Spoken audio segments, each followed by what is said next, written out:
नमस्कार दोस्तों, अगर आपका खाता किसी बैंक में है और वह बैंक अचानक बंद हो जाए, अचानक से डूब जाए या फिर अचानक से आरबीआई उस पर प्रतिबंध लगा दे तो क्या होगा। तो दोस्तों, अगर आपका बैंक खाता मुंबई के दी राजापुर सहकारी बैंक में है तो आपके लिए बहुत ही जरूरी खबर है। दरअसल देश के केंद्रीय बैंक भारतीय रिजर्व बैंक ने इस बैंक पर प्रतिबंध लगा दिया है। तो इस प्रतिबंध से आपको क्या नुकसान होगा, ये जानने के लिए इस एपिसोड को अंत तक देखिए। पहले खबर को विस्तार से बता देते हैं, फिर इस बैंक के खाता धारकों को इस प्रतिबंध से क्या नुकसान होगा उस पर चर्चा करेंगे। तो दोस्तों, आरबीआई ने मुंबई के दी राजापुर सहकारी बैंक पर 14 जून 2023 के कारोबार की समाप्ति से अगले 6 महीने तक के लिए प्रतिबंध लगा दिया है। यानी बैंक अब पाबंदी के साथ कारोबार करेगा। बैंक की खराब वित्तीय स्थिति के कारण पाबंदी लगाई गई है। इस प्रतिबंध का मतलब बैंक के लिए क्या है और खाता धारकों के लिए क्या है। तो सबसे पहले बैंक के लिए इस प्रतिबंध का क्या मायने हैं वो जान लेते हैं। तो यह बैंक यानी मुंबई के दी राजापुर सहकारी बैंक भारतीय रिजर्व बैंक के लिखित रूप में पूर्व अनुमति लिए बिना कोई भी लोन और एडवांस ना तो देगा और ना ही उसका नवीकरण यानी रिन्यूअल करेगा। कोई निवेश नहीं करेगा। निधियां यानी फंड उधार लेने और नई जमा राशियां यानी डिपॉजिट्स जैसे कि एफडी, आरडी, सेविंग्स डिपॉजिट स्वीकार करने सहित अपने ऊपर कोई भी देयता यानी लायबिलिटी नहीं लेगा। कोई भुगतान नहीं करेगा और न ही भुगतान करने के लिए सहमत होगा, भले ही भुगतान उनके देनदारियों और दायित्वों की चुकौती से या फिर किसी दूसरे काम से संबंधित क्यों न हो। कोई समझौता या इस तरह की कोई व्यवस्था नहीं करेगा। इसके अलावा बैंक अपनी किसी भी संपत्ति या आस्ति यानी एसेट्स को न तो बेचेगा, न अंतरित यानी ट्रांसफर करेगा और न ही उसका निपटान यानी सेटलमेंट करेगा। रिजर्व बैंक के इन निर्देशों के बाद सबसे बड़ी आफत तो इस बैंक के जमाकर्ताओं यानी खाता धारकों पर आ गई है। जमाकर्ता प्रतिबंध की तारीख से फिलहाल 6 महीने तक कुल शेष जमा राशि में से केवल 15,000 रुपए ही निकाल सकेंगे। भले ही बैंक में उनका बचत खाता हो, एफडी या आरडी या चालू खाता या कोई और खाता हो और उन खातों में कितना भी पैसा क्यों न जमा हो।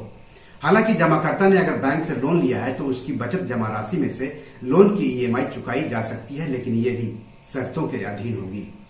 मुंबई के दी राजापुर सहकारी बैंक पर प्रतिबंध लगाते हुए भारतीय रिजर्व बैंक ने यह भी साफ कर दिया है कि बैंक पर लगाए गए इस प्रतिबंध का मतलब भारतीय रिजर्व बैंक द्वारा उस बैंक का लाइसेंस निरस्त करना नहीं है। बैंक अपनी वित्तीय स्थिति में सुधार होने तक प्रतिबंध के साथ बैंकिंग कारोबार करना जारी रखेगा और रिजर्व बैंक परिस्थितियों के आधार पर निर्देशों में संशोधन करने पर विचार कर सकता है। रिजर्व बैंक के इस निर्देश की प्रति बैंक परिसर में भी प्रदर्शित की गई है, तो आप अपने बैंक में भी जाकर ये निर्देश देख सकते हैं या फिर अपने बैंक में जाकर संबंधित अधिकारी से इस बारे में विस्तार से बात कर सकते हैं। आरबीआई ने कहा है कि इस बैंक का लाइसेंस रद्द होने की स्थिति में बैंक के पात्र जमाकर्ता deposit insurance and credit guarantee corporation DICGC से केवल 5 लाख रुपए तक जमा बीमा दावा राशि प्राप्त करने के हकदार होंगे, भले ही बैंक में उनका कितना भी पैसा क्यों न जमा हो। इस बारे में ज्यादा जानकारी के लिए अपनी बैंक शाखा से संपर्क करें। दोस्तों, अब यहाँ पर बैंक के खाता धारकों की मुश्किलों से जुड़े हुए 2 सवाल उठते हैं। पहला, अगर किसी ने प्रतिबंध लगने की तारीख के बाद का किसी को उस बैंक का चेक दिया होगा तो क्या होगा, या फिर उस बैंक से किसी के लोन की ईएमआई किसी और बैंक में अपने आप नियत तारीख को जाती होगी और वह तारीख प्रतिबंध की तारीख यानी 14 जून 2023 के बाद की हो तो क्या होगा। तो इन दोनों मामलों में ग्राहक को सतर्क रहना होगा। या तो चेक को तुरंत रद्द कर दें और किसी दूसरे बैंक में फटाफट खाता खुलवाकर वहां का चेक दे दें, वरना उस बैंक का चेक बाउंस हो सकता है और जुर्माना देना पड़ सकता है। अगर किसी की ईएमआई उस बैंक से अपने आप जाती है तो जिस बैंक में ईएमआई जाती है वहां जाकर संपर्क करें और अपनी समस्या बताएं और ईएमआई चुकाने की कोई वैकल्पिक व्यवस्था करें, जैसे किसी दूसरे बैंक में खाता खुलवाकर वहां से ईएमआई का भुगतान करें या फिर नियत तिथि से पहले चेक के जरिए ईएमआई का भुगतान कर दें, नहीं तो डिफॉल्ट हो सकते हैं। दूसरा सवाल उठता है कि बैंक के ग्राहकों को उनका केवल 5 लाख रुपए तक ही क्यों मिलना चाहिए, उनके पूरे पैसे क्यों नहीं मिलने चाहिए। सरकार, आरबीआई, वित्त मंत्रालय को इस बारे में सोचना चाहिए। मुझे तो लगता है कि बैंक के सभी खाता धारकों को उनका कम से कम पूरा मूलधन तो मिलना ही चाहिए।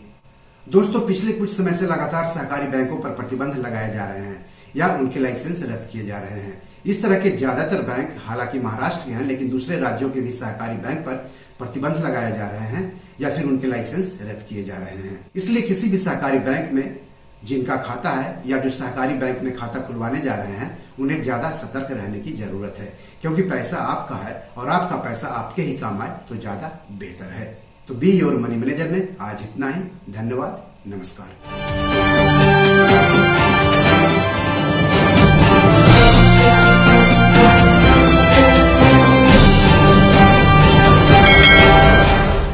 दोस्तों, ये मेरी 7 किताब है जो कि amazon.com पर पब्लिश है। आप इसे डाउनलोड करके पढ़ सकते हैं। इन किताबों के लिंक्स इस वीडियो के डिस्क्रिप्शन में दिए हुए हैं। इन 7 किताबों में से 5 किताब मनी मैनेजमेंट पर है, यानी पैसा निवेश करके अधिक पैसा कैसे कमाएं पर आधारित है।